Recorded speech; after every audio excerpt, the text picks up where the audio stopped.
Las bibliotecas, digamos que en este terreno tienen dos grandes cosas.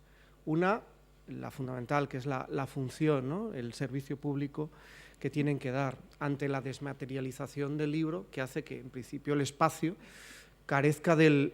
Por lo menos, en principio, el espacio no tiene el significado que tenía antes, ¿no?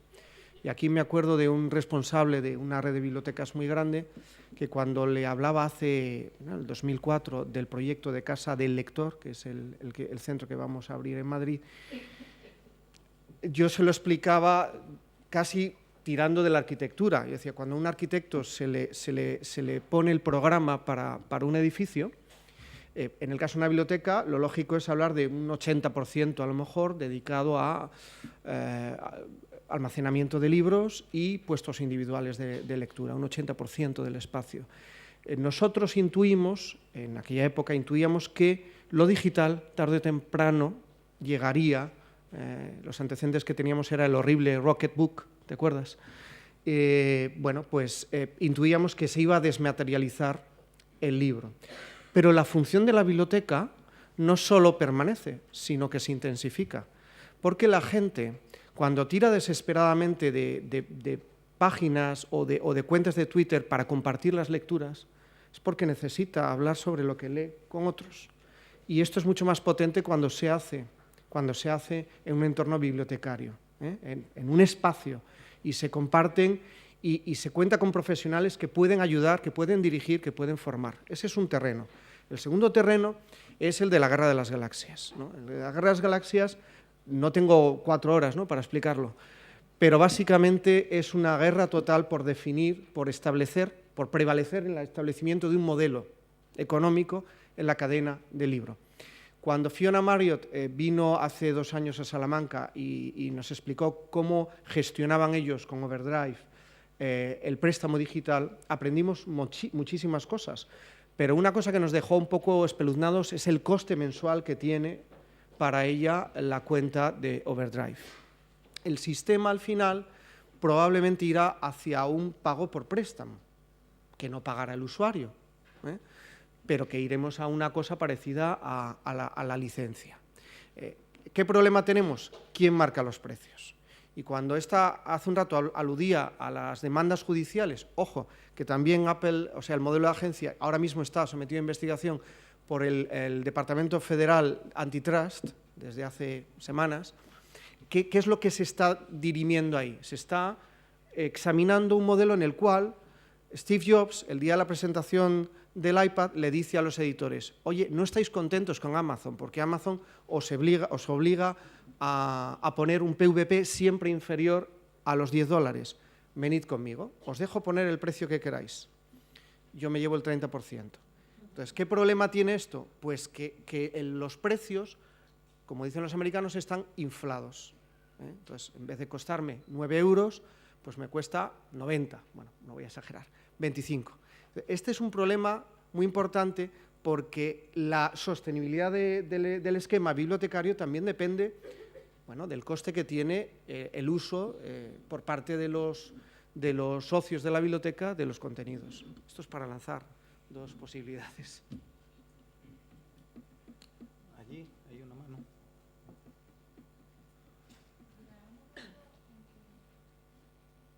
El contenido de una biblioteca sea única, exclusivamente e-books, libros electrónicos, y la estructura de esa biblioteca, ¿cómo sería? Cambiaría radicalmente. Sí, por supuesto que llegará una biblioteca sin libros. De hecho, hace poco un director de una biblioteca nacional de un país me contaba de cómo se había inaugurado una biblioteca que por un problema no habían podido tener los libros, las colecciones de libros a tiempo, y entonces se abrió la biblioteca sin libros y empezó a utilizarse muchísimo. Y, de hecho, cuando le hacían la consulta a los lectores de esa biblioteca sin libros y le decían, ¿qué echan en falta en esta biblioteca? Pues no decían los libros, decían, echamos en falta una cafetería o otras cosas, ¿no? Esto es verídico, ¿no? Realmente es claro que puede haber una biblioteca sin libros porque primero hay otro soporte de lectura y luego la biblioteca tiene otras funciones. Un lugar donde puedes ir a conectar con gente con tus mismos intereses, a transmitir información, a contactar, a promover proyectos, a trabajar conjuntamente. Eso es también una biblioteca, un lugar de autoaprendizaje, un lugar de integración social, un lugar que todas esas funciones cumple la biblioteca. La lectura de libros impresos es una más y si uno si no lo tiene, pues puede tener todo lo demás. ¿Cómo serán? Pues tienen que ser mucho más versátiles, mucho más.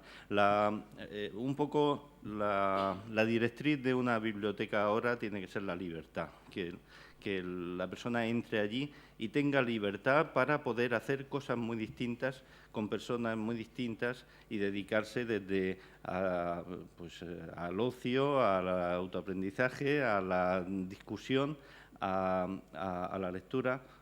Pero es una función más, ¿no? Y por lo tanto, seguramente las bibliotecas, bueno, ya hay muchas bibliotecas que tienen más que ver pues con una cafetería, con un parque, con un lugar de reunión, con un lugar con pequeños cubículos para trabajo conjunto y por lo tanto, una biblioteca sobre todo tiene que ser diversa, adaptable y que te dé la posibilidad de hacer cosas muy distintas.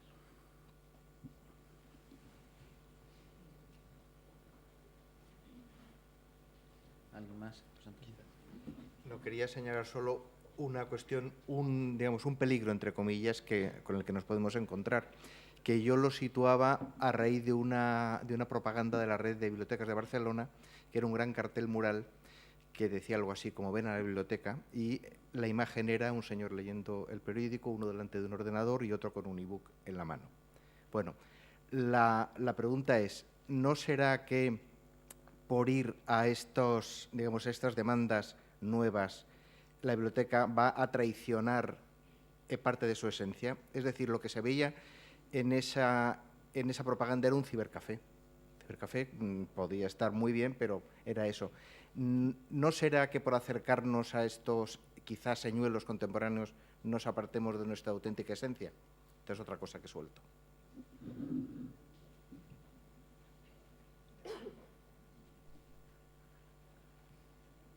A mí hay una cosa. ¿Se oye? A mí hay una cosa que me preocupa bastante. Yo trabajo en la Biblioteca Nacional de España, entonces dentro de un mes y pico va a entrar en vigor la nueva ley de depósito legal, en la que por fin los libros digitales se van a tener que entregar por depósito legal. Entonces quería hacerle una pregunta al editor digital, si hay ya alguna postura desde los editores digitales de cómo se va a hacer esa entrega, porque la función de la Biblioteca Nacional es reunir, conservar y difundir el patrimonio bibliográfico español. Y ese patrimonio digital, que nace ya digital y que no existe en papel, es también patrimonio que hay que conservar y difundir. Es decir, si va a haber un DRM que solamente vamos a poder descargarlo 4 veces y un señor que venga en el siglo XXIII ya no lo va a poder ni leer ni acceder a él, o sea, eso es un tema que a mí me preocupa bastante, porque las bibliotecas en principio no suelen tener esa función, salvo las nacionales, pero hay que tenerlo en cuenta también. Bueno, el depósito legal es claramente un hijo de la imprenta y también es un artificio excelente para llevar fondos a una biblioteca, si cada editor los entrega. Entonces, en el mundo analógico era estupendo, en el mundo digital nos encontramos con todos estos problemas, empezando quizá por la propia razón de ser de un depósito legal. Desde luego yo no le rindo la ganancia a la biblioteca que quiera dedicarse a la conservación de este alud de piezas digitales con distintos formatos de DRM. Bueno, es horrible, no quiero ni pensarlo.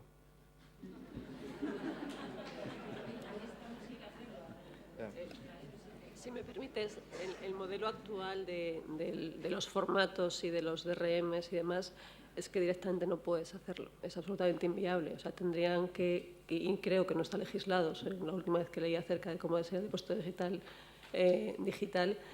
tendríais que tener una copia absolutamente libre, absolutamente modificable. Con fines de conservación necesitas algo que puedas manejar, que puedas asegurar que dentro de 10 años sea directamente o con mecanismos técnicos fáciles o asumibles, puedas seguir leyendo. Y ahora mismo no existe ese modelo. Entonces, los editores probablemente en ese caso tendrían que entregar una copia diferente a la que venden a la biblioteca. O sea, el problema está en que eso no está, creo, escrito en ninguna parte, y creo que nadie se ha planteado el tema de conservación, sinceramente. Sí, otra derivada de la conservación, ya no en el caso de las bibliotecas patrimoniales, en el caso de las bibliotecas públicas abiertas, digamos, a un público en general, lo que ocurre es que la desmaterialización, igual que a mí me expropian el libro de mi casa, a la biblioteca también. Hace 2 semanas Penguin en Estados Unidos retiró los libros de Overdrive por un miedo, por un problema, que luego repusieron a las 24 horas. Pero eso es un indicio de qué puede hacer el dueño de unos contenidos. ¿Os imagináis que de repente todo el fondo bibliográfico impreso que tenemos en nuestras bibliotecas llegaran los editores y se lo llevaran en cajas, ¿no? Pues eso es lo que hay que ir dirimiendo, y es un conflicto. Es decir, hay que ser conscientes de que aquí hay una batalla o una guerra planteada en muchos frentes distintos, y que los poderes públicos aquí tienen que marcar una pauta para que las bibliotecas no solo sigan haciendo lo que hacen, por cierto, también en papel, porque el libro impreso es imbatible en muchas dinámicas de lectura, sino hacer muchas cosas nuevas que ahora mismo son oportunidades que se le abren al mundo de la biblioteca. Nosotros en la Fundación no lo vemos como problemas. Ya sé que suena muy tópico. Vemos un escenario muy abierto que nos va a obligar a trabajar muchísimo, pero lleno de oportunidades para las bibliotecas. Aquí al fondo hay pedido una palabra.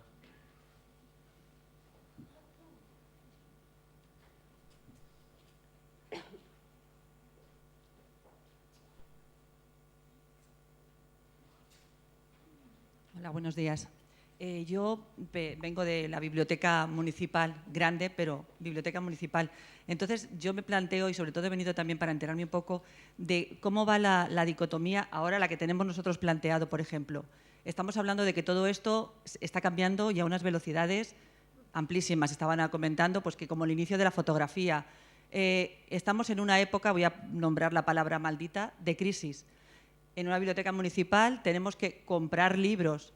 Entonces, la dicotomía y la duda y el debate, ¿compramos? ¿No compramos? ¿Seguimos esperando? ¿Nos quedamos atrás sin quererlo porque no queremos quedarnos atrás? Pero que estáis comentando todo lo que está suponiendo y sobre todo pues el nuevo libro electrónico en color, que también está ahí a la vuelta de la esquina. Entonces, nosotros estamos siguiendo, desde la Biblioteca Municipal, estamos siguiendo, por ejemplo, todo lo que hace la Fundación. Pero estamos ahí en la dicotomía de decir, es el momento, le digo a mi concejal, oye, que sí, que lo tenemos que comprar, porque es que si no, ¿me entendéis? A ver, ¿qué opináis? Completamente. Estamos igual.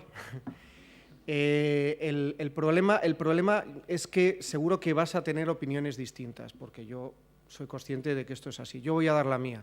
Yo no veo a la biblioteca comprando aparatos. Nosotros tenemos la experiencia de 3 años y no creemos que la labor de una biblioteca sea comprar dispositivos de lectura, porque genera un ruido en la gestión de la biblioteca que no es la vocación que debe tener, no nos ayuda. Obviamente sí que podemos, y así lo hemos hecho en nuestra experiencia, porque además de ser un proyecto de investigación ya estamos haciendo un préstamo habitual de muchísimos dispositivos de lectura que nos han costado un congo. Bien, ¿qué estamos viendo? Que hace falta tener un cierto soporte para el usuario. El primer día que uno se enfrenta a un e-reader no lo entiende muy bien. También debo deciros que la gente de 70 años en 3 días de media se hicieron con ello y lo adoran. Acabó la experiencia, lo tuvieron que devolver y muchos de ellos se lo han comprado o lo han pedido a los Reyes Magos, ¿no? ¿Qué problema veo yo ahora? El de la venganza de Don Mendo, pasarse o quedarse corto, ¿no? Yo no veo que este sea un momento en España, ojo, en España, para apostar por una solución concreta. En Lectura Lab podéis ver una polifonía desde Chris Platt, que es el encargado en la red de 90 bibliotecas de la Biblioteca Pública de Nueva York de todo este tema, o Fiona Marriott, mucha gente que tiene soluciones distintas. En Estados Unidos ya hay un mercado serio del libro digital, lo hay. porque están los contenidos, porque están a precios razonables y porque hay múltiples alternativas a las que podemos ir a negociar. Es muy interesante, aludiendo a lo que antes comentaba Ana, cómo la secuencia que se ha producido en 3 años en Estados Unidos, lo que nosotros estamos analizando es que en el primer país europeo en donde esto está llegando en serio, que es Gran Bretaña, se está reduciendo el tiempo. Es decir, que el dato de Amazon que ella daba, en Gran Bretaña se produce no se va a producir después de 3 años, sino antes. Igual que el dato, digamos, de libros digitales frente a venta de pasta dura, ¿no? De cubierta no de rústica. Es decir, los hitos se están produciendo más aceleradamente, pero es que en España todavía yo no puedo recomendar a nadie una plataforma concreta ni nada muy claro. Entonces, yo al concejal le diría, vamos a comprar, porque seguro que todavía tenemos muchos vacíos en libro impreso, vamos a comprar en libros impresos. La gente los va a seguir demandando y cuando el panorama esté más claro, obviamente vuestros lectores son los primeros que os van a ir, y os estarán yendo algunos ya, los más pioneros, a pediros libros electrónicos.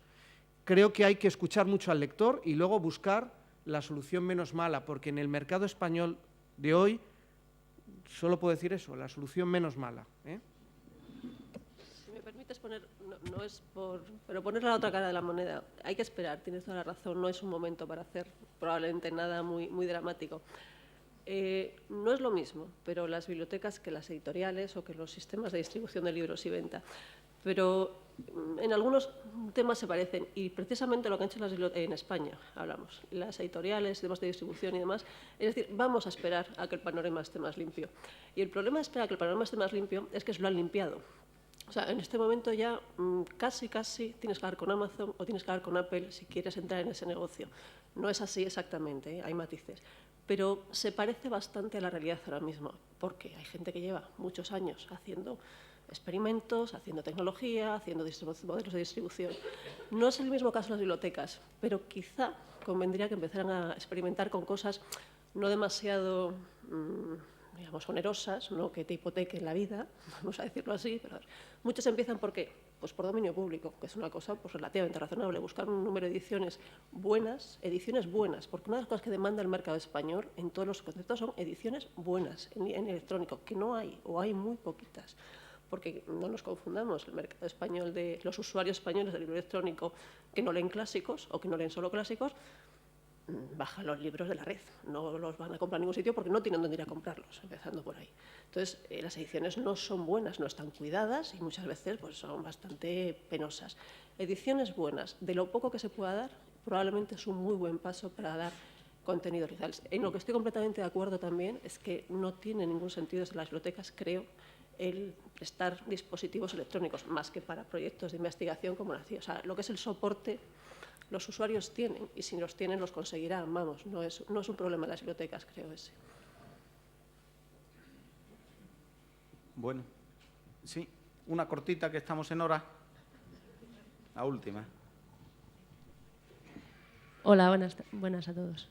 Una pregunta más o menos abierta, no es muy corta. De los 3 frentes que parece que se definen económicos, legales y me falta uno, tecnológicos, porque hablaba al principio Ana también de los 2 modelos, uno más cerrado de Amazon y modelos en los que todo el proceso está controlado por una única empresa en este caso, o modelos abiertos que parece que serían deseables pero dan más problemas. O sea, de esos 3 veo como 3 grandes pilares, el económico, el legal y el tecnológico. ¿Cuáles creéis que como colectivo, como bibliotecas, deberíamos presionar para que avanzaran más rápido? Porque legalmente también hay un vacío bastante grande. ¿Cómo lo veis? Aunque sea una pregunta un poco amplia. Voy a ser polémico. Yo creo que es un frente que es el económico. Yo no creo en la piratería, no creo que sea una salida. En España lo que está ocurriendo es muy dramático en relación con el libro digital, porque de hecho los dispositivos que se venden parecen fabricados para la piratería. Y los otros que tenemos, los otros modelos, digamos, cerrados, creo que no tienen todavía un equilibrio entre la curva de la oferta y la demanda en un precio adecuado. Y si hablamos del circuito bibliotecario, creo que hay que buscar una solución ad hoc. O sea, no podemos pensar, yo llevo años comprando libros en iTunes, y a través de Kindle, por cierto, Kindle, porque lo de iBooks llegó muy tarde, ¿no? Y entonces, bueno, pues tiene un precio que cualquiera pues dice, me interesa mucho esto, pero claro, es un precio unitario. Si te dijeran, bueno, biblioteca, ahí tienes eso por 12 euros y préstamo, como siempre, como en el libro impreso, pues no habría problema. Lo que ocurre es que esto no es así con el soporte digital. Te van a tasar el número de préstamos que puedes hacer. Se ha dicho con mucha claridad, y creo que eso es muy, muy importante, creo que lo ha dicho José Antonio, la gente, y vosotros sois bibliotecarios, coincide mucho en los títulos que quiere. Entonces, es cierto que al principio he releído muchos clásicos que están en dominio público, pero somos partidarios de ajustarnos a lo que los lectores piden en la Biblioteca Pública de Peñaranda o en el centro de Salamanca, que es lo que está en las librerías, las novedades y todo, a grandes rasgos. Entonces, ahí es donde está el problema. A mí no me resuelve el problema el recurso a buscar, digamos, dos circuitos. Entonces, ¿por qué digo que es económico? Pues porque lo legal y lo tecnológico, en el fondo, se van a encajar para dar una solución económica. Sí tengo una mirada optimista, porque creo que al final quien va a mandar van a ser los lectores. Es decir, quien va a decir esto me gusta o esto no me gusta, esto lo compro a este precio o esto no lo compro, van a ser los lectores. Y el otro eslabón, desde mi punto de vista, es que los poderes públicos tendrán que dotar a las bibliotecas de unos recursos que tienen que ver, obviamente, con lo económico, pero también con los acuerdos con quien vende. Es decir, cuando negocie la comunidad autónoma de turno o el ayuntamiento, tendrá que negociar con quien tiene los derechos de edición con unas condiciones correctas, como están haciendo ahora en Kansas, que han denunciado en el estado de Kansas todos los contratos y van a renegociar con Overdrive. Es decir, hay guerra para definir un modelo. Lo importante es que en esta época de crisis general los poderes públicos sean conscientes de que tienen que sentar unos principios, que tienen que sentarse donde yo creo que el sector del libro puede encontrar un mercado interesantísimo, porque la solución va a estar en la multiplicación, en la generalización del hábito de la lectura. Creemos en la Fundación que hay indicios que hablan de que cada vez la gente va a leer más, o al menos cada vez va a haber más gente que lea. Y en ese sentido, el mercado se va a expandir, porque si tú tienes una sociedad acostumbrada a tener en una pantallita, estoy utilizando una cosa de papel, pero imaginemos que es un iPad o un iPhone como este, y tener su vida metida ahí y tener mucha actividad ahí, si metemos la lectura ahí, seguro que eso va a tener un efecto. Va a tener un efecto de generalización del hábito y a lo mejor así cuadran las matemáticas. Bueno, hasta aquí hemos llegado y cerramos con una visión optimista. Ha dicho nada más y nada menos que el futuro está en manos de los lectores y que, claro, los poderes públicos entonces no son los que mandan, sino son los mandados de los ciudadanos para que lo ejecuten. Desde luego una visión optimista. Ojalá. Que cerramos aquí la mesa redonda. Decía Cervantes... Es que soy funcionario.